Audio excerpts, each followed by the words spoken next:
டேய் மச்சான், ஒரு கேம் விளாட்லாமா? அதில் நீ ஜெயிச்சா உனக்கு 1000 ரூபா தரேன். என்ன கேமு? உன் ஃபோன் எடு. செல்லையா? எடுத்துட்டியா? இப்போ அதிலேருந்து என் ஃபோனுக்கு நீ 500 ரூபா போட்டு விடணும். திரும்ப அதை என்கிட்ட கேட்டு கெஞ்சணும். ஒருவேளை நான் அந்த பணத்தை உனக்கு திருப்பி அனுப்பிட்டேன்னா நீ ஜெயிச்சிட்ட. இல்லை அனுப்பாமல் ஏமாற்றிட்டேன்னா நான் ஜெயிச்சிட்டேன்.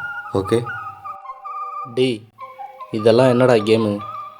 நான் ஒரு கேம் சொல்கிறேன், அதில் நீ ஜெயிச்சா 10,000 ரூபா தரேன். 10,000மா? என்ன கேமு? உன் கையை கொடு. ம் ம் இது எதுக்குடா? இந்த கத்தியை வச்சு இப்போ நான் உன் வயிற்றுல குத்துவேன். ஒருவேளை கத்தி நெளிஞ்சிருச்சுன்னா நீ ஜெயிச்சிட்ட. உன் குடல் வெளில வந்துருச்சுன்னா நான் ஜெயிச்சிட்டேன். என்ன சொல்கிற? டேய், இதெல்லாம் ஒரு கேமாடா? கையை விடு மச்சான். டேய் கையை விட்றா. டேய் கையை விட்றா. டேய் விட்றான்ற.